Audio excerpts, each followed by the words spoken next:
ਪੌਲੁਸ ਰਸੂਲ ਦੀ ਪੱਤਰੀ ਅਫਸੀਆਂ ਨੂੰ ਅਧਿਆਇ 1। ਲਿਖਤਮ ਪੌਲੁਸ, ਜਿਹੜਾ ਪਰਮੇਸ਼ਰ ਦੀ ਇੱਛਾ ਤੋਂ ਮਸੀਹ ਦਾ ਰਸੂਲ ਹਾਂ, ਅੱਗੇ ਜੋਗ ਉਹਨਾਂ ਸੰਤਾਂ ਨੂੰ ਜਿਹੜੇ ਅਫਸਸ ਵਿੱਚ ਵਸਦੇ ਹਨ ਅਤੇ ਮਸੀਹ ਯਿਸੂ ਵਿੱਚ ਨਿਹਚਾਵਾਨ ਹਨ। ਸਾਡੇ ਪਿਤਾ ਪਰਮੇਸ਼ਰ ਅਤੇ ਪ੍ਰਭੂ ਯਿਸੂ ਮਸੀਹ ਦੇ ਵੱਲੋਂ ਤੁਹਾਨੂੰ ਕਿਰਪਾ ਅਤੇ ਸ਼ਾਂਤੀ ਹੁੰਦੀ ਰਹੇ। ਮੁਬਾਰਕ ਹੋਵੇ ਸਾਡਾ ਪ੍ਰਭੂ ਯਿਸੂ ਮਸੀਹ ਦਾ ਪਰਮੇਸ਼ਰ ਅਤੇ ਪਿਤਾ, ਜਿਹਨੇ ਮਸੀਹ ਵਿੱਚ ਸੁਰਗੀ ਥਾਵਾਂ ਵਿੱਚ ਸਭ ਪ੍ਰਕਾਰ ਦੀਆਂ ਆਤਮਿਕ ਬਰਕਤਾਂ ਨਾਲ ਸਾਨੂੰ ਬਰਕਤ ਦਿੱਤੀ, ਜਿਵੇਂ ਉਹਨੇ ਸਾਨੂੰ ਜਗਤ ਦੀ ਨੀਂਹ ਧਰਨ ਤੋਂ ਅੱਗੇ ਹੀ ਉਸ ਵਿੱਚ ਚੁਣ ਲਿਆ, ਭਈ ਅਸੀਂ ਉਹਦੇ ਸਨਮੁਖ ਪ੍ਰੇਮ ਵਿੱਚ ਪਵਿੱਤਰ ਅਤੇ ਨਿਰਮਲ ਹੋਈਏ। ਉਹਨੇ ਜੋ ਆਪਣੀ ਮਰਜ਼ੀ ਦੇ ਨੇਕ ਇਰਾਦੇ ਦੇ ਅਨੁਸਾਰ ਯਿਸੂ ਮਸੀਹ ਦੇ ਰਾਹੀਂ ਆਪਣੇ ਲਈ ਸਾਨੂੰ ਲੇਪਾਲਕ ਪੁੱਤਰ ਹੋਣ ਨੂੰ ਅੱਗੋਂ ਹੀ ਠਹਿਰਾਇਆ, ਭਈ ਉਹਦੀ ਕਿਰਪਾ ਦੀ ਮਹਿਮਾ ਦੀ ਉਸਤਤ ਹੋਵੇ, ਜਿਹੜੀ ਉਹਨੇ ਉਸ ਪਿਆਰੇ ਵਿੱਚ ਸਾਨੂੰ ਬਖਸ਼ ਦਿੱਤੀ, ਜਿਹਦੇ ਵਿੱਚ ਉਸ ਦੇ ਲਹੂ ਦੇ ਦੁਆਰਾ ਸਾਨੂੰ ਨਿਸਤਾਰਾ ਅਰਥਾਤ ਅਪਰਾਧਾਂ ਦੀ ਮਾਫੀ ਉਹਦੀ ਕਿਰਪਾ ਦੇ ਧਨ ਅਨੁਸਾਰ ਮਿਲਦੀ ਹੈ, ਜਿਸ ਕਿਰਪਾ ਨੂੰ ਉਹਨੇ ਸਾਰੇ ਗਿਆਨ ਅਤੇ ਬੁੱਧ ਨਾਲ ਸਾਨੂੰ ਚੋਖਾ ਦਿੱਤਾ, ਕਿਉਂ ਜੋ ਉਹਨੇ ਆਪਣੀ ਇੱਛਾ ਦੇ ਭੇਤ ਨੂੰ ਸਾਡੇ ਉੱਤੇ ਪ੍ਰਗਟ ਕੀਤਾ, ਆਪਣੇ ਉਸ ਨੇਕ ਇਰਾਦੇ ਦੇ ਅਨੁਸਾਰ ਜਿਹੜਾ ਉਹਨੇ ਉਸ ਵਿੱਚ ਧਾਰਿਆ ਸੀ, ਭਈ ਸਮਿਆਂ ਦੀ ਪੂਰਨਤਾਈ ਦੀ ਜੁਗਤ ਹੋਵੇ, ਤਾਂ ਜੋ ਉਹ ਸਭਨਾਂ ਨੂੰ ਜੋ ਸੁਰਗ ਵਿੱਚ ਅਤੇ ਜੋ ਧਰਤੀ ਉੱਤੇ ਹਨ ਮਸੀਹ ਵਿੱਚ ਇਕੱਠਾ ਕਰੇ। ਹਾਂ, ਉਸੇ ਵਿੱਚ ਅਸੀਂ ਵੀ ਉਹਦੀ ਧਾਰਨਾ ਮੁਜਬ, ਜਿਹੜਾ ਆਪਣੀ ਇੱਛਾ ਦੇ ਮਤੇ ਅਨੁਸਾਰ ਸਭ ਕੁਝ ਕਰਦਾ ਹੈ, ਅੱਗੋਂ ਹੀ ਠਹਿਰਾਏ ਜਾ ਕੇ ਅਧਿਕਾਰ ਬਣ ਗਏ, ਭਈ ਅਸੀਂ ਜਿੰਨਾ ਪਹਿਲਾਂ ਮਸੀਹ ਉੱਤੇ ਆਸ ਕੀਤੀ ਸੀ, ਉਹਦੀ ਮਹਿਮਾ ਦੀ ਉਸਤਤ ਹੋਈਏ। ਉਸ ਵਿੱਚ ਜਿਸ ਵੇਲੇ ਤੁਸੀਂ ਸੱਚਾਈ ਦਾ ਬਚਨ ਅਰਥਾਤ ਆਪਣੀ ਮੁਕਤੀ ਦੀ ਖੁਸ਼ਖਬਰੀ ਸੁਣੀ ਅਤੇ ਉਸ ਵਿੱਚ ਨਿਹਚਾ ਵੀ ਕੀਤੀ, ਤਾਂ ਵਾਅਦੇ ਦੇ ਪਵਿੱਤਰ ਆਤਮਾ ਨਾਲ ਤੁਹਾਡੇ ਉੱਤੇ ਵੀ ਮੋਹਰ ਲੱਗੀ। ਇਹ ਪਰਮੇਸ਼ਰ ਦੇ ਨਿਜ ਦਿਆਂ ਲੋਕਾਂ ਦੇ ਨਿਸਤਾਰ ਦੇ ਲਈ ਸਾਡੇ ਅਧਿਕਾਰ ਦੀ ਸਾਈ ਹੈ ਕਿ ਉਹਦੀ ਮਹਿਮਾ ਦੀ ਉਸਤਤ ਹੋਵੇ। ਇਸ ਕਾਰਨ ਮੈਂ ਵੀ ਜਾਂ ਤੁਹਾਡੀ ਨਿਹਚਾ ਨੂੰ ਜੋ ਪ੍ਰਭੂ ਯਿਸੂ ਦੇ ਉੱਤੇ ਹੈ ਅਤੇ ਉਸ ਪ੍ਰੇਮ ਨੂੰ ਜੋ ਸਭਨਾਂ ਸੰਤਾਂ ਦੇ ਲਈ ਹੈ ਸੁਣਿਆ, ਤਾਂ ਆਪਣੀਆਂ ਪ੍ਰਾਰਥਨਾ ਵਿੱਚ ਤੁਹਾਨੂੰ ਚੇਤੇ ਕਰਦਿਆਂ ਤੁਹਾਡੇ ਲਈ ਧੰਨਵਾਦ ਕਰਨ ਤੋਂ ਨਹੀਂ ਹਟਦਾ, ਭਈ ਸਾਡੇ ਪ੍ਰਭੂ ਯਿਸੂ ਮਸੀਹ ਦਾ ਪਰਮੇਸ਼ਰ, ਜਿਹੜਾ ਤੇਜ ਦਾ ਪਿਤਾ ਹੈ, ਆਪਣੀ ਪੂਰੀ ਪਛਾਣ ਵਿੱਚ ਗਿਆਨ ਅਤੇ ਪ੍ਰਕਾਸ਼ ਦਾ ਆਤਮਾ ਤੁਹਾਨੂੰ ਦਾਨ ਕਰੇ, ਕਿ ਤੁਹਾਡੇ ਦਿਲ ਦੀਆਂ ਅੱਖਾਂ ਨੂੰ ਚਾਨਣ ਹੋਵੇ, ਤਾਂ ਜੋ ਤੁਸੀਂ ਜਾਣ ਲਵੋ ਭਈ ਉਹਦੇ ਸੱਦੇ ਤੋਂ ਕੀ ਆਸ ਹੁੰਦੀ ਹੈ ਅਤੇ ਸੰਤਾਂ ਵਿੱਚ ਉਹਦੇ ਤੇਜਵਾਨ ਅਧਿਕਾਰ ਦਾ ਧਨ ਕੀ ਹੈ, ਅਤੇ ਅਸਾਂ ਨਿਹਚਾਵਾਨਾਂ ਵੱਲ ਉਹਦੀ ਸਮਰਥਾ ਦਾ ਅਤਿਅੰਤ ਵੱਡਾਪਣ ਉਹਦੀ ਵੱਡੀ ਸ਼ਕਤੀ ਦੇ ਅਮਲ ਅਨੁਸਾਰ ਕੀ ਹੈ, ਜਿਹੜਾ ਉਹਨੇ ਮਸੀਹ ਵਿੱਚ ਕੀਤਾ ਜਦ ਉਸ ਨੂੰ ਮੁਰਦਿਆਂ ਵਿੱਚੋਂ ਜਿਵਾਲਿਆ ਅਤੇ ਸੁਰਗੀ ਥਾਵਾਂ ਵਿੱਚ ਆਪਣੇ ਸੱਜੇ ਹੱਥ ਬਹਾ ਲਿਆ। ਉਹ ਹਰੇਕ ਹਕੂਮਤ, ਇਖਤਿਆਰ, ਕੁਦਰਤ, ਰਿਆਸਤ ਅਤੇ ਹਰੇਕ ਨਾਉਂ ਦੇ ਉਤਾਹਾਂ ਹੈ, ਜੋ ਨਾ ਕੇਵਲ ਇਸ ਯੁੱਗ ਵਿੱਚ ਸਗੋਂ ਆਉਣ ਵਾਲੇ ਯੁੱਗ ਵਿੱਚ ਵੀ ਲਈਦਾ ਹੈ, ਅਤੇ ਸਭੋ ਕੁਝ ਉਸ ਦੇ ਪੈਰਾਂ ਹੇਠ ਕਰ ਦਿੱਤਾ ਅਤੇ ਸਭਨਾਂ ਅਵਸਥਾ ਉੱਤੇ ਸਥਿਰ ਬਣਨ ਲਈ ਉਸ ਨੂੰ ਕਲੀਸਿਆ ਲਈ ਦੇ ਦਿੱਤਾ। ਇਹ ਉਸ ਦੀ ਦੇਹ ਹੈ ਅਰਥਾਤ ਉਸ ਦੀ ਭਰਪੂਰੀ, ਜਿਹੜਾ ਸਭਨਾਂ ਵਿੱਚ ਸਭ ਕੁਝ ਕਰਦਾ ਹੈ।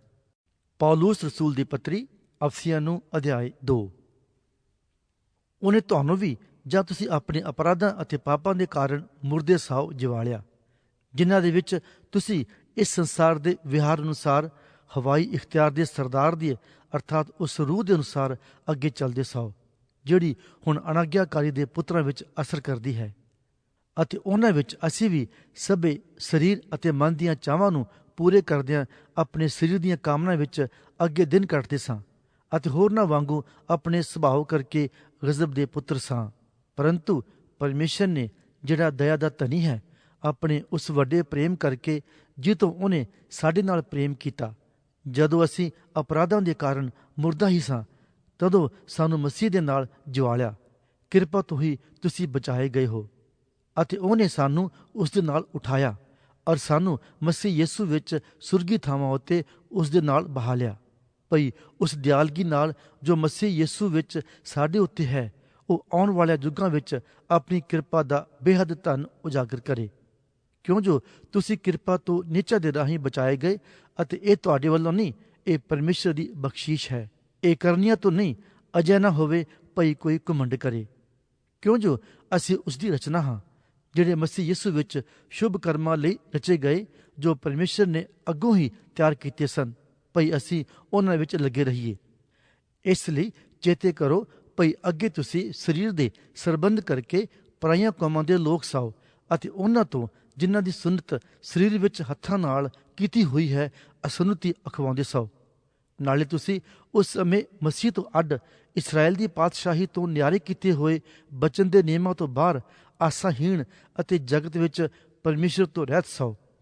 ਪਰ ਹੁਣ ਮਸੀਹ ਯਿਸੂ ਵਿੱਚ ਤੁਸੀਂ ਜੋ ਅੱਗੇ ਦੂਰ ਸਾਓ ਮਸੀਹ ਦੇ ਲਹੂ ਦੇ ਕਾਰਨ ਨੇੜੇ ਕੀਤੇ ਗਏ ਹੋ, ਕਿਉਂ ਜੋ ਉਹ ਸਾਡਾ ਮਿਲਾਪ ਹੈ, ਜਿਸ ਨੇ ਦੋਹਾਂ ਨੂੰ ਇੱਕ ਕੀਤਾ ਅਤੇ ਆਪਣੇ ਸਰੀਰ ਵਿੱਚ ਵੈਰ ਵਿਰੋਧ ਵਾਲੀ ਜੁਦਾਈ ਦੀ ਕੰਧ ਨੂੰ ਢਾਹ ਦਿੱਤਾ ਅਤੇ ਸ਼ਰਾਂ ਨੂੰ ਵਿਧੀਆਂ ਅਤੇ ਕਾਨੂੰਨਾਂ ਸਣੇ ਅਕਾਰਥ ਕਰ ਦਿੱਤਾ, ਤਾਂ ਜੋ ਦੋਹਾਂ ਤੋਂ ਆਪ ਵਿੱਚ ਇੱਕ ਨਵਾਂ ਇਨਸਾਨ ਰਚ ਕੇ ਮੇਲ ਕਰਾਵੇ ਅਤੇ ਸਲੀਬ ਦੇ ਰਾਹੀਂ ਵੈਰ ਵਿਰੋਧ ਦਾ ਕੁੱਠਾ ਕਰਕੇ ਉਸੇ ਨਾਲ ਦੋਹਾਂ ਨੂੰ ਇੱਕ ਸਰੀਰ ਬਣਾ ਕੇ ਪਰਮੇਸ਼ਰ ਨਾਲ ਮਿਲਾਵੇ। ਅਤੇ ਉਸਨੇ ਆਣ ਕੇ ਤੁਹਾਨੂੰ ਜਿਹੜੇ ਦੂਰ ਸਾਓ ਮਿਲਾਪ ਦੀ ਅਤੇ ਉਹਨਾਂ ਨੂੰ ਜਿਹੜੇ ਨੇੜੇ ਸਨ ਮਿਲਾਪ ਦੀ ਖੁਸ਼ਖਬਰੀ ਸੁਣਾਈ, ਕਿਉਂ ਜੋ ਉਸੇ ਦੇ ਦੁਆਰਾ ਇੱਕੋ ਆਤਮਾ ਵਿੱਚ ਪਿਤਾ ਵੱਲ ਅਸਾਂ ਦੋਹਾਂ ਦੀ ਢੋਈ ਹੁੰਦੀ ਹੈ। ਸੋ ਹੁਣ ਤੋਂ ਤੁਸੀਂ ਓਪਰੇ ਅਤੇ ਪਰਦੇਸੀ ਨਹੀਂ, ਸਗੋਂ ਸੰਤਾਂ ਦੇ ਵਤਨੀ ਅਤੇ ਪਰਮੇਸ਼ਰ ਦੇ ਘਰਾਣੇ ਦੇ ਹੋ ਅਤੇ ਰਸੂਲਾਂ ਅਤੇ ਨਬੀਆਂ ਦੀ ਨੀਂਹ ਉੱਤੇ ਬਣੇ ਹੋਏ ਹੋ, ਜਿਹਦੇ ਖੂੰਜੇ ਦਾ ਪੱਥਰ ਆਪ ਯਿਸੂ ਮਸੀਹ ਹੈ, ਜਿਹਦੇ ਵਿੱਚ ਸਾਰੀ ਇਮਾਰਤ ਇੱਕ ਸੰਗ ਜੁੜ ਕੇ ਪ੍ਰਭੂ ਵਿੱਚ ਪਵਿੱਤਰ ਹੈਕਲ ਬਣਦੀ ਜਾਂਦੀ ਹੈ, ਜਿਸ ਵਿੱਚ ਤੁਸੀਂ ਵੀ ਆਤਮਾ ਵਿੱਚ ਪਰਮੇਸ਼ਰ ਦਾ ਭਵਨ ਹੋਣ ਲਈ ਇੱਕ ਸੰਗ ਬਣਾਏ ਜਾਂਦੇ ਹੋ। ਪੌਲੁਸ ਰਸੂਲ ਦੀ ਪੱਤਰੀ ਅਫਸੀਆਂ ਨੂੰ ਅਧਿਆਇ 3। ਇਸ ਕਾਰਨ ਮੈਂ ਪੌਲੁਸ, ਜੋ ਤੁਸਾਂ ਪਰਾਈਆਂ ਕੌਮਾਂ ਦੇ ਲਈ ਯਿਸੂ ਮਸੀਹ ਦਾ ਕੈਦੀ ਹਾਂ, ਪਰ ਤਦ ਜੇ ਤੁਸਾਂ ਪਰਮੇਸ਼ਰ ਦੀ ਉਸ ਕਿਰਪਾ ਦੀ ਮੁਖਤਿਆਰੀ ਦੀ ਖਬਰ ਸੁਣੀ ਜਿਹੜੀ ਮੈਨੂੰ ਤੁਹਾਡੇ ਲਈ ਦਾਨ ਹੋਈ, ਭਈ ਪ੍ਰਕਾਸ਼ ਬਾਣੀ ਨਾਲ ਉਹ ਭੇਤ ਮੇਰੇ ਉੱਤੇ ਖੋਲ੍ਹਿਆ ਗਿਆ, ਜਿਵੇਂ ਮੈਂ ਥੋੜ੍ਹਾ ਕਰਕੇ ਅੱਗੇ ਲਿਖਿਆ, ਜਿਸ ਤੋਂ ਤੁਸੀਂ ਪੜ੍ਹ ਕੇ ਜਾਣ ਸਕਦੇ ਹੋ ਜੋ ਮਸੀਹ ਦੇ ਭੇਤ ਵਿੱਚ ਮੇਰੀ ਸਮਝ ਕਿੰਨੀ ਹੈ। ਉਹ ਹੋਰਨਾਂ ਸਮੇਂ ਵਿੱਚ ਇਨਸਾਨਾਂ ਉੱਤੇ ਉਸ ਪ੍ਰਕਾਰ ਨਹੀਂ ਖੋਲ੍ਹਿਆ ਗਿਆ ਜਿਸ ਪ੍ਰਕਾਰ ਹੁਣ ਉਹਦੇ ਪਵਿੱਤਰ ਰਸੂਲਾਂ ਅਤੇ ਨਬੀਆਂ ਉੱਤੇ ਆਤਮਾ ਨਾਲ ਪ੍ਰਕਾਸ਼ ਕੀਤਾ ਗਿਆ ਹੈ, ਅਰਥਾਤ ਇਹ ਕਿ ਮਸੀਹ ਵਿੱਚ ਖੁਸ਼ਖਬਰੀ ਦੇ ਦੁਆਰਾ ਪਰਾਈਆਂ ਕੌਮਾਂ ਦੇ ਲੋਕ ਸੰਗੀ ਅਧਿਕਾਰੀ ਅਤੇ ਇੱਕੋ ਦੇਹੀ ਦੇ ਅਤੇ ਵਾਅਦੇ ਦੇ ਸਾਂਝੀ ਹਨ, ਅਤੇ ਪਰਮੇਸ਼ਰ ਦੀ ਕਿਰਪਾ ਜੋ ਉਹਦੀ ਸਮਰਥਾ ਦੇ ਕਰਨ ਮੁਜਬ ਮੇਰੇ ਉੱਤੇ ਹੋਈ, ਉਹਦੇ ਦਾਨ ਅਨੁਸਾਰ ਮੈਂ ਉਸ ਖੁਸ਼ਖਬਰੀ ਦਾ ਸੇਵਕ ਬਣਿਆ।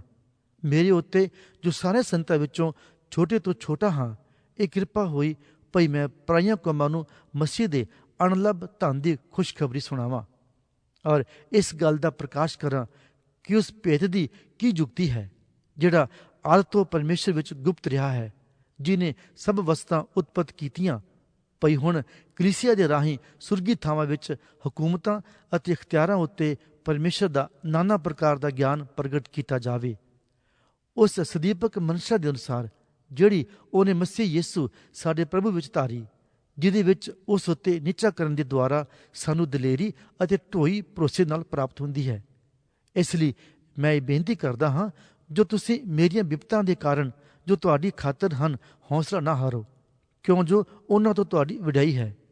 ਇਸ ਕਾਰਨ ਮੈਂ ਉਸ ਪਿਤਾ ਦੇ ਅੱਗੇ ਆਪਣੇ ਗੋਡੇ ਨਿਵਾਉਂਦਾ ਹਾਂ, ਜਿਸ ਤੋਂ ਆਕਾਸ਼ ਅਤੇ ਧਰਤੀ ਉਤਲੇ ਹਰੇਕ ਘਰਾਣੇ ਦਾ ਨਾਮ ਆਖੀਦਾ ਹੈ, ਭਈ ਉਹ ਆਪਣੇ ਪ੍ਰਤਾਪ ਦੇ ਧਨ ਅਨੁਸਾਰ ਤੁਹਾਨੂੰ ਇਹ ਦਾਨ ਕਰੇ ਜੋ ਤੁਸੀਂ ਉਹਦੇ ਆਤਮਾ ਦੇ ਰਾਹੀਂ ਅੰਦਰਲੀ ਇਨਸਾਨੀਅਤ ਵਿੱਚ ਸਮਰਥਾ ਨਾਲ ਬਲਵੰਤ ਬਣੋ, ਕਿ ਮਸੀਹ ਤੁਹਾਡੇ ਮਨਾਂ ਵਿੱਚ ਨੀਚਾ ਦੇ ਦੁਆਰਾ ਵਸੇ, ਤਾਂ ਜੋ ਪ੍ਰੇਮ ਵਿੱਚ ਗੱਡ ਕੇ ਅਤੇ ਠੁੱਕ ਕੇ ਤੁਸੀਂ ਸਾਰੇ ਸੰਤਾਂ ਸਣੇ ਇਸ ਗੱਲ ਨੂੰ ਚੰਗੀ ਤਰ੍ਹਾਂ ਸਮਝ ਸਕੋ ਭਈ ਕਿੰਨੀ ਹੀ ਚੌੜਾਈ, ਲੰਬਾਈ, ਉਚਾਈ ਅਤੇ ਡੂੰਘਾਈ ਹੈ, ਅਤੇ ਮਸੀਹ ਦੇ ਪ੍ਰੇਮ ਨੂੰ ਜੋ ਗਿਆਨ ਤੋਂ ਪਰੇ ਹੈ ਚੰਗੀ ਤਰ੍ਹਾਂ ਜਾਣ ਸਕੋ, ਭਈ ਤੁਸੀਂ ਪਰਮੇਸ਼ਰ ਦੀ ਸਾਰੀ ਭਰਪੂਰੀ ਤੇ ਭਰਪੂਰ ਹੋ ਜਾਓ।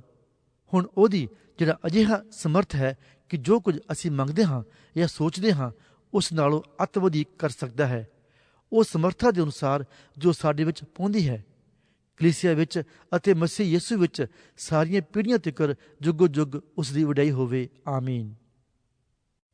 ਪੌਲੁਸ ਰਸੂਲ ਦੀ ਪੱਤਰੀ ਅਫਸੀਆਂ ਨੂੰ ਅਧਿਆਇ 4। ਉਪਰੰਤ ਮੈਂ ਜੋ ਪ੍ਰਭੂ ਦੇ ਨਿਮਿਤ ਕੈਦੀ ਹਾਂ, ਤੁਹਾਡੇ ਅੱਗੇ ਇਹ ਬੇਨਤੀ ਕਰਦਾ ਹਾਂ, ਜੋ ਤੁਸੀਂ ਜਿਸ ਸੱਦੇ ਨਾਲ ਸੱਦੇ ਹੋਏ ਹੋ ਉਸ ਦੇ ਯੋਗ ਚਾਲ ਚੱਲੋ, ਅਰਥਾਤ ਪੂਰਨ ਅਧੀਨਗੀ, ਨਰਮਾਈ ਅਤੇ ਧੀਰਜ ਸਹਿਤ ਪ੍ਰੇਮ ਨਾਲ ਇੱਕ ਦੂਜੇ ਦੀ ਸਹਿ ਲਵੋ ਅਤੇ ਮਿਲਾਪ ਦੇ ਬੰਧ ਵਿੱਚ ਆਤਮਾ ਦੀ ਏਕਤਾ ਦੀ ਪਾਲਣਾ ਕਰਨ ਦਾ ਯਤਨ ਕਰੋ। ਇੱਕੋ ਦੇਹੀ ਅਤੇ ਇੱਕੋ ਆਤਮਾ ਹੈ, ਜਿਵੇਂ ਤੁਸੀਂ ਵੀ ਆਪਣੇ ਸੱਦੇ ਦੀ ਇੱਕੋ ਆਸ ਵਿੱਚ ਸੱਦੇ ਹੋਏ ਹੋ। ਇੱਕੋ ਪ੍ਰਭੂ, ਇੱਕੋ ਨੇਚਾ, ਇੱਕੋ ਬਪਤਿਸਮਾ ਹੈ। ਇੱਕੋ ਪਰਮੇਸ਼ਰ ਅਤੇ ਪਿਤਾ ਸਭਨਾਂ ਦਾ ਹੈ, ਜਿਹੜਾ ਸਭਨਾਂ ਦੇ ਉੱਤੇ, ਸਭਨਾਂ ਦੇ ਵਿੱਚ ਅਤੇ ਸਭਨਾਂ ਦੇ ਅੰਦਰ ਹੈ। ਪਰ ਅਸਾਂ ਵਿੱਚੋਂ ਹਰੇਕ ਉੱਤੇ ਮਸੀਹ ਦੇ ਕਾਰਨ ਅੰਦਾਜ਼ੇ ਦੇ ਅਨੁਸਾਰ ਕਿਰਪਾ ਕੀਤੀ ਗਈ। ਇਸ ਲਈ ਉਹ ਆਖਦਾ ਹੈ, ਜਾਂ ਉਹ ਉਤਾਹ ਨੂੰ ਚੜ੍ਹਿਆ, ਉਹ ਬੰਧਨ ਨੂੰ ਬੰਨ੍ਹ ਲਿਆ ਅਤੇ ਮਨੁੱਖਾਂ ਨੂੰ ਦਾਨ ਦਿੱਤੇ। ਹੁਣ ਇਸ ਗੱਲ ਦਾ ਭਈ ਉਹ ਚੜ੍ਹਿਆ ਗਿਆ, ਇਸ ਤੋਂ ਬਿਨਾਂ ਹੋਰ ਕੀ ਭਾਵ ਹੈ? ਜੋ ਉਹ ਧਰਤੀ ਦੇ ਹੇਠਲੀਆਂ ਥਾਵਾਂ ਵਿੱਚ ਉਤਰਿਆ ਵੀ ਸੀ। ਜਿਹੜਾ ਉਤਰਿਆ ਸੋ ਉਹ ਹੈ ਜੋ ਸਾਰੇ ਆਕਾਸ਼ ਦੇ ਉਤਾਹਾਂ ਚੜ੍ਹਿਆ ਵੀ ਸੀ, ਭਈ ਸਭ ਕੁਝ ਭਰਪੂਰ ਕਰੇ। ਉਹਨੇ ਕਈਆਂ ਨੂੰ ਰਸੂਲ, ਕਈਆਂ ਨੂੰ ਨਬੀ, ਕਈਆਂ ਨੂੰ ਪ੍ਰਚਾਰਕ, ਕਈਆਂ ਨੂੰ ਪਾਸਬਾਨ ਅਤੇ ਉਸਤਾਦ ਕਰਕੇ ਦੇ ਦਿੱਤਾ, ਤਾਂ ਜੋ ਸੇਵਕਾਈ ਦੇ ਕੰਮ ਲਈ ਸੰਤ ਸਿੱਧ ਹੋਣ ਅਤੇ ਮਸੀਹ ਦੀ ਦੇਹੀ ਉਸਰਦੀ ਜਾਵੇ। ਜਦੋਂ ਤੱਕ ਅਸੀਂ ਸਭੇ ਨੇਚਾ ਦੀ ਅਤੇ ਪਰਮੇਸ਼ਰ ਦੇ ਪੁੱਤਰ ਦੀ ਪਛਾਣ ਦੀ ਏਕਤਾ ਅਤੇ ਪੂਰੇ ਮਰਦਪੂਣੇ ਤੱਕ ਅਰਥਾਤ ਮਸੀਹ ਦੀ ਪੂਰੀ ਡੀਲ ਦੇ ਅੰਦਾਜ਼ੇ ਤੱਕ ਨਾ ਪਹੁੰਚੀਏ, ਭਈ ਅਸੀਂ ਅਗਾਹਾਂ ਨੂੰ ਇਮਾਣੇ ਨਾ ਰਹੀਏ, ਜਿਹੜੇ ਮਨੁੱਖਾਂ ਦੀ ਠੱਗ ਵਿਦਿਆ ਅਤੇ ਭੁਲਾਉਣ ਵਾਲੀ ਛਲ ਛਿੱਦਰ ਰੂਪੀ ਚਤਰਾਈ ਨਾਲ ਸਿੱਖਿਆ ਦੇ ਹਰੇਕ ਬੁੱਲੇ ਨਾਲ ਇੱਧਰ ਉੱਧਰ ਡੋਲਦੇ ਫਿਰਦੇ ਹਨ। ਸਗੋਂ ਅਸੀਂ ਪ੍ਰੇਮ ਨਾਲ ਸੱਚ ਕਮਾਉਂਦਿਆਂ ਹੋਇਆਂ ਉਸ ਵਿੱਚ ਜੋ ਸਿਰ ਹੈ ਅਰਥਾਤ ਮਸੀਹ ਵਿੱਚ ਹਰ ਤਰ੍ਹਾਂ ਵੱਧਦੇ ਜਾਈਏ। ਇਸ ਤੋਂ ਸਾਰੀ ਦੇਹੀ ਹਰੇਕ ਜੋੜ ਦੀ ਮਦਦ ਨਾਲ ਠੀਕ ਠੀਕ ਜੁੜ ਕੇ ਆਪਣੇ ਇੱਕ ਸੰਗ ਮਿਲ ਕੇ ਇੱਕ ਇੱਕ ਅੰਗ ਦੇ ਵੱਲ ਕੰਮ ਕਰਨ ਅਨੁਸਾਰ ਆਪਣੇ ਆਪ ਨੂੰ ਵਧਾਈ ਜਾਂਦੀ ਹੈ, ਭਈ ਉਹ ਪ੍ਰੇਮ ਵਿੱਚ ਆਪਣੀ ਉਸਾਰੀ ਕਰੇ। ਉਪਰੰਤ ਮੈਂ ਇਹ ਆਖਦਾ ਹਾਂ ਅਤੇ ਪ੍ਰਭੂ ਵਿੱਚ ਗਵਾਹ ਹੋ ਕੇ ਤਾਕੀਦ ਕਰਦਾ ਹਾਂ, ਜੋ ਤੁਸੀਂ ਅਗਾਹਾਂ ਨੂੰ ਅਜਿਹੀ ਚਾਲ ਨਾ ਚੱਲੋ ਜਿਵੇਂ ਪਰਾਈਆਂ ਕੌਮਾਂ ਵੀ ਆਪਣੀ ਬੁੱਧ ਦੇ ਵਿਰਥਾਪੁਣੇ ਨਾਲ ਚੱਲਦੀਆਂ ਹਨ। ਉਹਨਾਂ ਦੀ ਬੁੱਧ ਹਨੇਰੀ ਹੋਈ ਹੈ ਅਤੇ ਉਸ ਅਗਿਆਨ ਦੇ ਕਾਰਨ ਜੋ ਉਹਨਾਂ ਵਿੱਚ ਹੈ ਅਤੇ ਆਪਣੇ ਮਨ ਦੀ ਕਠੋਰਤਾ ਦੇ ਕਾਰਨ ਉਹ ਪਰਮੇਸ਼ਰ ਦੇ ਜੀਵਨ ਤੋਂ ਅੱਡ ਹੋਏ ਹਨ। ਉਹਨਾਂ ਨੇ ਸੁੰਨ ਹੋ ਕੇ ਆਪਣੇ ਆਪ ਨੂੰ ਲੁੱਚਪੁਣੇ ਦੇ ਹੱਥ ਸੌਂਪ ਦਿੱਤਾ, ਭਈ ਹਰ ਭਾਂਤ ਦੇ ਗੰਦੇ ਮੰਦੇ ਕੰਮ ਚੌਂਪ ਨਾਲ ਕਰਨ। ਪਰ ਤੁਸਾਂ ਮਸੀਹ ਦੀ ਅਜਿਹੀ ਸਿੱਖਿਆ ਨਾ ਪਾਈ। ਜੇ ਤੁਸਾਂ ਕਿਤੇ ਉਹਦੀ ਸੁਣੀ ਅਤੇ ਜਿਵੇਂ ਸੱਚਾਈ ਯਿਸੂ ਵਿੱਚ ਹੈ ਤਿਵੇਂ ਉਸ ਵਿੱਚ ਤੁਸੀਂ ਸਿਖਾਏ ਗਏ ਹੋ, ਭਈ ਤੁਸੀਂ ਅਗਲੇ ਚਾਲ ਚੱਲਣ ਦੀ ਉਸ ਪੁਰਾਣੀ ਇਨਸਾਨੀਅਤ ਨੂੰ ਲਾ ਸੁੱਟੋ, ਜੋ ਧੋਖਾ ਦੇਣ ਵਾਲਿਆਂ ਕਾਮਨਾ ਦੇ ਅਨੁਸਾਰ ਵਿਗੜਦੀ ਜਾਂਦੀ ਹੈ, ਅਤੇ ਆਪਣੇ ਮਨ ਦੇ ਸੁਭਾਅ ਵਿੱਚ ਨਵੇਂ ਬਣੋ ਅਤੇ ਨਵੀਂ ਇਨਸਾਨੀਅਤ ਨੂੰ ਪਹਿਨ ਲਓ, ਜਿਹੜੀ ਪਰਮੇਸ਼ਰ ਦੇ ਅਨੁਸਾਰ ਸੱਚਾਈ ਦੇ ਧਰਮ ਅਤੇ ਪਵਿੱਤਰਤਾਈ ਵਿੱਚ ਉਤਪਤ ਹੋਈ। ਇਸ ਲਈ ਤੁਸੀਂ ਝੂਠ ਨੂੰ ਤਿਆਗ ਕੇ ਹਰੇਕ ਆਪਣੇ ਗੁਆਂਢੀ ਨਾਲ ਸੱਚ ਬੋਲੇ, ਕਿਉਂ ਜੋ ਅਸੀਂ ਇੱਕ ਦੂਏ ਦੇ ਅੰਗ ਹਾਂ। ਅਤੇ ਗੁੱਸੇ ਤਾਂ ਹੋਵੋ ਪਰ ਪਾਪ ਨਾ ਕਰੋ। ਸੂਰਜ ਤੁਹਾਡੇ ਕ੍ਰੋਧ ਉੱਤੇ ਡੁੱਬ ਨਾ ਜਾਵੇ ਅਤੇ ਨਾ ਸ਼ੈਤਾਨ ਨੂੰ ਥਾਂ ਦਿਓ। ਚੋਰੀ ਕਰਨ ਵਾਲਾ ਅਗਾਹਾਂ ਨੂੰ ਚੋਰੀ ਨਾ ਕਰੇ, ਸਗੋਂ ਆਪਣੇ ਹੱਥੀਂ ਮਿਹਨਤ ਕਰਕੇ ਭਲਾ ਕੰਮ ਕਰੇ, ਭਈ ਜਿਹਨੂੰ ਲੋੜ ਹੈ ਉਹਨੂੰ ਵੰਡ ਦੇਣ ਲਈ ਕੁਝ ਉਹਦੇ ਕੋਲ ਹੋਵੇ। ਕੋਈ ਗੰਦੀ ਗੱਲ ਤੁਹਾਡੇ ਮੂੰਹੋਂ ਨਾ ਨਿਕਲੇ, ਸਗੋਂ ਜਿਵੇਂ ਲੋੜ ਪਵੇ ਉਹ ਗੱਲ ਨਿਕਲੇ ਜਿਹੜੀ ਹੋਰਨਾਂ ਦੀ ਉੱਨਤੀ ਲਈ ਚੰਗੀ ਹੋਵੇ, ਭਈ ਸੁਣਨ ਵਾਲਿਆਂ ਉੱਤੇ ਕਿਰਪਾ ਹੋਵੇ। ਅਤੇ ਪਰਮੇਸ਼ਰ ਦੇ ਪਵਿੱਤਰ ਆਤਮਾ ਨੂੰ, ਜਿਹਦੇ ਨਾਲ ਨਿਸਤਾਰੇ ਦੇ ਦਿਨ ਤੁਹਾਡੇ ਉੱਤੇ ਮੋਹਰ ਲੱਗੀ ਹੋਈ ਹੈ, ਉਦਾਸ ਨਾ ਕਰੋ। ਸਭ ਕੁੜੱਤਣ, ਕ੍ਰੋਧ, ਕੋਪ, ਰੌਲਾ ਅਤੇ ਦੁਰਬਚਨ ਸਾਰੀ ਬੁਰਾਈ ਸਣੇ ਤੁਹਾਥੋਂ ਦੂਰ ਹੋਵੇ, ਅਤੇ ਤੁਸੀਂ ਇੱਕ ਦੂਏ ਉੱਤੇ ਕਿਰਪਾਵਾਨ ਅਤੇ ਤਰਸਵਾਨ ਹੋਵੋ, ਅਤੇ ਇੱਕ ਦੂਏ ਨੂੰ ਮਾਫ ਕਰੋ, ਜਿਵੇਂ ਪਰਮੇਸ਼ਰ ਨੇ ਵੀ ਮਸੀਹ ਵਿੱਚ ਤੁਹਾਨੂੰ ਮਾਫ ਕੀਤਾ। ਪੌਲੁਸ ਰਸੂਲ ਦੀ ਪੱਤਰੀ ਅਫਸੀਆਂ ਨੂੰ ਅਧਿਆਇ 5। ਸੋ ਤੁਸੀਂ ਪਿਆਰਿਆਂ ਪੁੱਤਰਾਂ ਵਾਂਗੂ ਪਰਮੇਸ਼ਰ ਦੀ ਰੀਸ ਕਰੋ ਅਤੇ ਪ੍ਰੇਮ ਨਾਲ ਚੱਲੋ, ਜਿਵੇਂ ਮਸੀਹ ਨੇ ਵੀ ਤੁਹਾਡੇ ਨਾਲ ਪ੍ਰੇਮ ਕੀਤਾ ਅਤੇ ਸਾਡੇ ਲਈ ਆਪਣੇ ਆਪ ਨੂੰ ਪਰਮੇਸ਼ਰ ਦੇ ਅੱਗੇ ਭੇਟ ਅਤੇ ਬਲੀਦਾਨ ਕਰਕੇ ਧੂਪ ਦੀ ਸੁਗੰਧ ਲਈ ਦੇ ਦਿੱਤਾ। ਪਰ ਹਰਾਮਕਾਰੀ ਅਤੇ ਹਰ ਭਾਂਤ ਦੇ ਗੰਦਮੰਦ ਅਥਵਾ ਲੋਭ ਦਾ ਤੁਹਾਡੇ ਵਿੱਚ ਨਾਉ ਵੀ ਨਾ ਹੋਵੇ, ਜਿਵੇਂ ਸੰਤਾਂ ਨੂੰ ਯੋਗ ਹੈ। ਅਤੇ ਨਾ ਬੇਸ਼ਰਮੀ, ਨਾ ਮੂੜ ਬਚਨ ਅਥਵਾ ਠੱਠੇਬਾਜ਼ੀ, ਜੋ ਅਯੋਗ ਹਨ, ਪਰ ਧੰਨਵਾਦ ਹੋਇਆ ਕਰੇ। ਕਿਉਂ ਜੋ ਤੁਸੀਂ ਇਸ ਗੱਲ ਨੂੰ ਪੱਕ ਜਾਣਦੇ ਹੋ, ਭਈ ਕਿਸੇ ਹਰਾਮਕਾਰ ਜਾਂ ਭ੍ਰਿਸ਼ਟ ਜਾਂ ਲੋਭੀ ਮਨੁੱਖ ਨੂੰ, ਜੋ ਮੂਰਤੀ ਪੂਜਕ ਹੈ, ਮਸੀਹ ਅਤੇ ਪਰਮੇਸ਼ਰ ਦੇ ਰਾਜ ਵਿੱਚ ਅਧਿਕਾਰ ਨਹੀਂ। ਕੋਈ ਤੁਹਾਨੂੰ ਫੋਕੀਆਂ ਗੱਲਾਂ ਨਾਲ ਧੋਖਾ ਨਾ ਦੇਵੇ, ਕਿਉਂ ਜੋ ਇਹਨਾਂ ਗੱਲਾਂ ਦੇ ਕਾਰਨ ਪਰਮੇਸ਼ਰ ਦਾ ਕੋਪ ਅਨਾਗਿਆਕਾਰੀ ਦੇ ਪੁੱਤਰਾਂ ਉੱਤੇ ਪੈਂਦਾ ਹੈ। ਸੋ ਤੁਸੀਂ ਉਹਨਾਂ ਦੇ ਸਾਂਝੀ ਨਾ ਹੋਵੋ, ਕਿਉਂ ਜੋ ਤੁਸੀਂ ਅੱਗੇ ਹਨੇਰਾ ਸਾਓ, ਪਰ ਹੁਣ ਪ੍ਰਭੂ ਵਿੱਚ ਹੋ ਕੇ ਚਾਨਣ ਹੋ। ਤੁਸੀਂ ਚਾਨਣ ਦੇ ਪੁੱਤਰਾਂ ਵਾਂਗੂ ਚੱਲੋ। ਚਾਨਣ ਦਾ ਫਲ ਹਰ ਭਾਂਤ ਦੀ ਭਲਾਈ ਅਤੇ ਧਰਮ ਅਤੇ ਸੱਚਾਈ ਵਿੱਚ ਹੈ, ਅਤੇ ਪਰਤਾ ਕੇ ਵੇਖੋ ਜੋ ਪਰਮੇਸ਼ਰ ਨੂੰ ਕੀ ਪਾਉਂਦਾ ਹੈ, ਅਤੇ ਹਨੇਰੇ ਦੇ ਅਫਲ ਕਾਰਜਾਂ ਵਿੱਚ ਸਾਂਝੀ ਨਾ ਹੋਵੋ, ਪਰ ਉਹਨਾਂ ਨੂੰ ਨੰਗਿਆਂ ਕਰੋ। ਕਿਉਂਕਿ ਜਿਹੜੇ ਕੰਮ ਗੁਪਤ ਵਿੱਚ ਉਹਨਾਂ ਤੋਂ ਹੁੰਦੇ ਹਨ, ਉਹਨਾਂ ਦੀ ਗੱਲ ਕਿਤੇ ਵੀ ਸ਼ਰਮ ਆਉਂਦੀ ਹੈ, ਪਰ ਸਾਰੀਆਂ ਗੱਲਾਂ ਜੋ ਉਹਨਾਂ ਨੂੰ ਨੰਗਿਆਂ ਕਰ ਸੁੱਟਦਾ ਹੈ ਤਾਂ ਚਾਨਣ ਤੋਂ ਪ੍ਰਗਟ ਹੋ ਜਾਂਦੀਆਂ ਹਨ, ਕਿਉਂ ਜੋ ਹਰ ਇੱਕ ਗੱਲ ਜੋ ਪ੍ਰਗਟ ਹੁੰਦੀ ਹੈ ਸੋ ਚਾਨਣ ਹੈ। ਇਸ ਲਈ ਉਹ ਆਖਿਆ ਜਾਂਦਾ ਹੈ, ਹੇ ਸੌਣ ਵਾਲਿਆ ਜਾਗ ਅਤੇ ਮੁਰਦਿਆਂ ਵਿੱਚੋਂ ਜੀ ਉੱਠ, ਤਾਂ ਮਸੀਹ ਤੇਰੇ ਉੱਤੇ ਚਮਕੇਗਾ। ਸੋ ਚੌਕਸੀ ਨਾਲ ਵੇਖੋ ਭਈ ਤੁਸੀਂ ਕਿੱਕਰ ਚਲਦੇ ਹੋ, ਨਿਰਬੁੱਧਾਂ ਵਾਂਗੂ ਨਹੀਂ ਸਗੋਂ ਬੁੱਧਵਾਨਾਂ ਵਾਂਗੂ। ਆਪਣੇ ਲਈ ਸਮੇਂ ਨੂੰ ਲਾਭਦਾਇਕ ਕਰੋ, ਇਸ ਲਈ ਜੋ ਦਿਨ ਬੁਰੇ ਹਨ। ਇਸ ਕਾਰਨ ਤੁਸੀਂ ਮੂਰਖ ਨਾ ਹੋਵੋ, ਸਗੋਂ ਸਮਝੋ ਭਈ ਪ੍ਰਭੂ ਦੀ ਕੀ ਇੱਛਾ ਹੈ, ਅਤੇ ਮੈਂ ਨਾਲ ਮਸਤ ਨਾ ਹੋਵੋ ਜਿਹਦੇ ਵਿੱਚ ਲੁਚਪਣਾ ਹੁੰਦਾ ਹੈ, ਸਗੋਂ ਆਤਮਾ ਨਾਲ ਭਰਪੂਰ ਹੋ ਜਾਓ, ਅਤੇ ਜ਼ਬੂਰ ਅਤੇ ਭਜਨ ਅਤੇ ਆਤਮਿਕ ਗੀਤ ਗਾ ਕੇ ਇੱਕ ਦੂਏ ਨਾਲ ਗੱਲਾਂ ਕਰੋ, ਅਤੇ ਮਨ ਲਾ ਕੇ ਪ੍ਰਭੂ ਲਈ ਗਾਉਂਦੇ ਵਜਾਉਂਦੇ ਰਿਹਾ ਕਰੋ, ਅਤੇ ਸਭਨਾਂ ਗੱਲਾਂ ਦੇ ਲਈ ਸਾਡੇ ਪ੍ਰਭੂ ਯਿਸੂ ਮਸੀਹ ਦੇ ਨਾਮ ਉੱਤੇ ਪਰਮੇਸ਼ਰ ਅਰਥਾਤ ਪਿਤਾ ਦਾ ਸਦਾ ਧੰਨਵਾਦ ਕਰੋ, ਅਤੇ ਮਸੀਹ ਦੇ ਭਾਵ ਵਿੱਚ ਇੱਕ ਦੂਏ ਦੇ ਅਧੀਨ ਰਹੋ। ਹੇ ਪਤਨੀਓ, ਤੁਸੀਂ ਆਪਣੇ ਪਤੀਆਂ ਦੇ ਅਧੀਨ ਹੋਵੋ ਜਿਵੇਂ ਪ੍ਰਭੂ ਦੇ, ਕਿਉਂ ਜੋ ਪਤੀ ਪਤਨੀ ਦਾ ਸਿਰ ਹੈ, ਜਿਵੇਂ ਮਸੀਹ ਵੀ ਕਲੀਸਿਆ ਦਾ ਸਿਰ ਹੈ। ਉਹ ਤਾਂ ਆਪ ਦੇਹੀ ਦਾ ਬਚਾਉਣ ਵਾਲਾ ਹੈ, ਪਰ ਤਾਂ ਵੀ ਜਿਸ ਪ੍ਰਕਾਰ ਕਲੀਸਿਆ ਮਸੀਹ ਦੇ ਅਧੀਨ ਹੈ, ਇਸੇ ਪ੍ਰਕਾਰ ਪਤਨੀਆਂ ਵੀ ਹਰ ਗੱਲ ਵਿੱਚ ਆਪਣੇ ਪਤੀਆਂ ਦੇ ਅਧੀਨ ਹੋਣ। ਹੇ ਪਤੀਓ, ਆਪਣੀਆਂ ਪਤਨੀਆਂ ਨਾਲ ਪ੍ਰੇਮ ਰੱਖੋ, ਜਿਵੇਂ ਮਸੀਹ ਨੇ ਵੀ ਕਲੀਸਿਆ ਨਾਲ ਪ੍ਰੇਮ ਕੀਤਾ ਅਤੇ ਆਪਣੇ ਆਪ ਨੂੰ ਉਸ ਦੇ ਲਈ ਦੇ ਦਿੱਤਾ, ਭਈ ਉਸ ਨੂੰ ਜਲਦੀ ਇਸ਼ਨਾਨ ਤੋਂ ਬਾਣੀ ਨਾਲ ਸ਼ੁੱਧ ਕਰਕੇ ਪਵਿੱਤਰ ਕਰੇ, ਅਤੇ ਉਹ ਉਸ ਨੂੰ ਆਪਣੇ ਲਈ ਇਹੋ ਜਿਹੀ ਪ੍ਰਤਾਪਵਾਨ ਕਲੀਸਿਆ ਤਿਆਰ ਕਰੇ ਜਿਹਦੇ ਵਿੱਚ ਕਲੰਕ ਜਾਂ ਭੱਜ ਜਾਂ ਕੋਈ ਹੋਰ ਅਜਿਹਾ ਔਗਣ ਨਾ ਹੋਵੇ, ਸਗੋਂ ਉਹ ਪਵਿੱਤਰ ਅਤੇ ਨਿਰਮਲ ਹੋਵੇ। ਇਸੇ ਤਰ੍ਹਾਂ ਪਤੀਆਂ ਨੂੰ ਵੀ ਚਾਹੀਦਾ ਹੈ ਜੋ ਆਪਣੇ ਪਤਨੀਆਂ ਨਾਲ ਅਜਿਹਾ ਪ੍ਰੇਮ ਕਰਨ ਜਿਵੇਂ ਸਰੀਰਾਂ ਨਾਲ ਕਰਦੇ ਹਨ।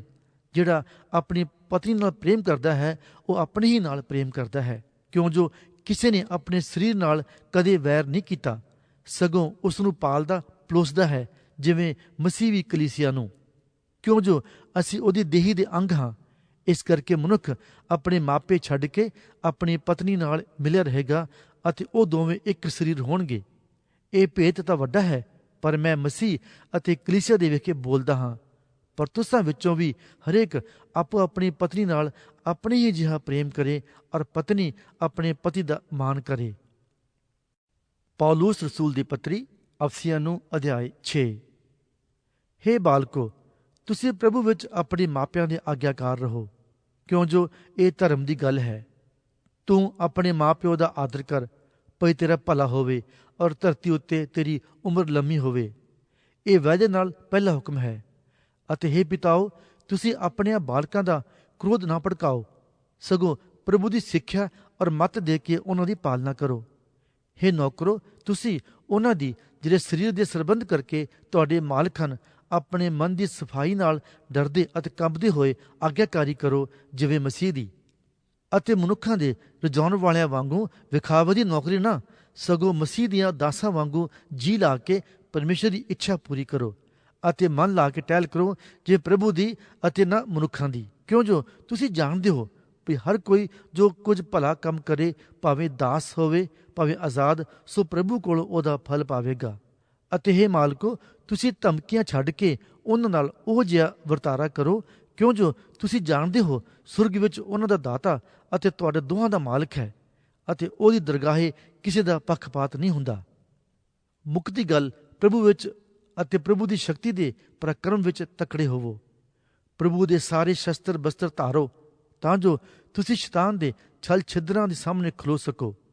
ਕਿਉਂ ਜੋ ਸਾਡੀ ਲੜਾਈ ਲਹੂ ਅਤੇ ਮਾਸ ਨਾਲ ਨਹੀਂ, ਸਗੋਂ ਹਕੂਮਤਾਂ, ਇਖਤਿਆਰਾਂ, ਇਸ ਅੰਧਕੋਰ ਦੇ ਮਹਾਰਾਜਾਂ ਅਤੇ ਦੁਸ਼ਟ ਆਤਮਿਆਂ ਨਾਲ ਹੁੰਦੀ ਹੈ ਜੋ ਸੁਰਗੀ ਥਾਂ ਵਿੱਚ ਹਨ। ਇਸ ਕਾਰਨ ਤੁਸੀਂ ਪਰਮੇਸ਼ਰ ਦੇ ਸਾਰੇ ਸ਼ਸਤਰ ਬਸਤਰ ਲੈ ਲਵੋ, ਭਈ ਤੁਸੀਂ ਬੁਰੇ ਦਿਨ ਵਿੱਚ ਸਾਹਮਣਾ ਕਰ ਸਕੋ ਅਤੇ ਸਭ ਕੁਝ ਮੁਕਾ ਕੇ ਖਲੋ ਸਕੋ। ਸੋ ਆਪਣੀ ਕਮਰ ਸੱਚਾਈ ਨਾਲ ਕੱਸ ਕੇ ਅਤੇ ਧਰਮ ਦੀ ਸੰਜੋ ਪਹਿਨ ਕੇ ਅਤੇ ਮਿਲਾਪ ਦੀ ਖੁਸ਼ਖਬਰੀ ਦੀ ਤਿਆਰੀ ਦੀ ਜੁੱਤੀ ਆਪਣੇ ਪੈਰੀਂ ਪਾ ਕੇ ਖਲੋ ਜਾਓ। ਉਹਨਾਂ ਸਭਨਾਂ ਸਾਨੇ ਨੇਚਾ ਦੀ ਢਾਲ ਲਓ, ਜਿਹਦੇ ਨਾਲ ਤੁਸੀਂ ਉਸ ਦੁਸ਼ਟ ਦੇ ਸਾਰੇ ਅਗਨ ਬਾਣਾਂ ਨੂੰ ਬੁਝਾ ਸਕੋਗੇ ਅਤੇ ਮੁਕਤੀ ਦਾ ਟੋਪ ਅਤੇ ਆਤਮਾ ਦੀ ਤਲਵਾਰ ਜੋ ਪਰਮੇਸ਼ਰ ਦੀ ਬਾਣੀ ਹੈ ਲੈ ਲਵੋ ਅਤੇ ਸਾਰੀ ਪ੍ਰਾਰਥਨਾ ਅਤੇ ਬੇਨਤੀ ਨਾਲ ਹਰ ਸਮੇਂ ਆਤਮਾ ਵਿੱਚ ਪ੍ਰਾਰਥਨਾ ਕਰਦੇ ਰਹੋ ਅਤੇ ਇਹਦੇ ਨਿਮਿਤ ਸਾਰੇ ਸੰਤਾਂ ਲਈ ਬਹੁਤ ਤਕੜਾਈ ਅਤੇ ਬੇਨਤੀ ਨਾਲ ਜਾਗਦੇ ਰਹੋ। ਅਤੇ ਮੇਰੇ ਲਈ ਵੀ ਭਈ ਜਦ ਆਪਣਾ ਮੂੰਹ ਖੋਲ੍ਹਾਂ ਤਾਂ ਅਜਿਹਾ ਬੋਲਣਾ ਮੈਨੂੰ ਦਿੱਤਾ ਜਾਵੇ ਕਿ ਮੈਂ ਦਲੇਰੀ ਨਾਲ ਖੁਸ਼ਖਬਰੀ ਦਾ ਭੇਦ ਖੋਲ੍ਹ ਦਿਆਂ, ਜਿਹਦੇ ਲਈ ਮੈਂ ਸੰਗਲਾਂ ਨਾਲ ਜਕੜਿਆ ਹੋਇਆ ਏਲਚੀ ਹਾਂ, ਅਤੇ ਮੈਂ ਉਸ ਵਿੱਚ ਅਜਿਹਾ ਦਲੇਰੀ ਨਾਲ ਬੋਲਾਂ ਜਿਵੇਂ ਮੈਨੂੰ ਬੋਲਣਾ ਚਾਹੀਦਾ ਹੈ। ਪਰ ਇਸ ਲਈ ਜੋ ਤੁਸੀਂ ਵੀ ਮੇਰੀ ਬੀਤੀ ਨੂੰ ਜਾਣੋ ਭਈ ਮੇਰਾ ਕੀ ਹਾਲ ਚਾਲ ਹੈ। ਤੁਖੀਕੁਸ ਜਿਹੜਾ ਪਿਆਰਾ ਭਰਾ ਅਤੇ ਪ੍ਰਭੂ ਵਿੱਚ ਹੋ ਕੇ ਮਾਤਬਰ ਸੇਵਕ ਹੈ ਤੁਹਾਨੂੰ ਸਭੇ ਗੱਲਾਂ ਦੱਸੇਗਾ, ਜਿਹਨੂੰ ਮੈਂ ਤੁਹਾਡੇ ਕੋਲ ਇਸ ਕਰਕੇ ਘੱਲਿਆ ਜੋ ਤੁਸੀਂ ਸਾਡੀਆਂ ਬੀਤੀਆਂ ਨੂੰ ਜਾਣੋ ਅਤੇ ਉਹ ਤੁਹਾਡੇ ਮਨਾਂ ਨੂੰ ਦਿਲਾਸਾ ਦੇਵੇ। ਭਰਾਵਾਂ ਨੂੰ ਸ਼ਾਂਤੀ ਅਤੇ ਪ੍ਰੇਮ ਨਿਹਚਾ ਸਣੇ ਪਿਤਾ ਪਰਮੇਸ਼ਰ ਅਤੇ ਪ੍ਰਭੂ ਯਿਸੂ ਮਸੀਹ ਦੇ ਵੱਲੋਂ ਹੋਵੇ। ਕਿਰਪਾ ਉਹਨਾਂ ਸਭਨਾਂ ਉੱਤੇ ਹੋਵੇ ਜਿਹੜੇ ਸਾਡੇ ਪ੍ਰਭੂ ਯਿਸੂ ਮਸੀਹ ਨਾਲ ਅਬਨਾਸ਼ੀ ਪ੍ਰੀਤ ਰੱਖਦੇ ਹਨ। ਆਮੀਨ।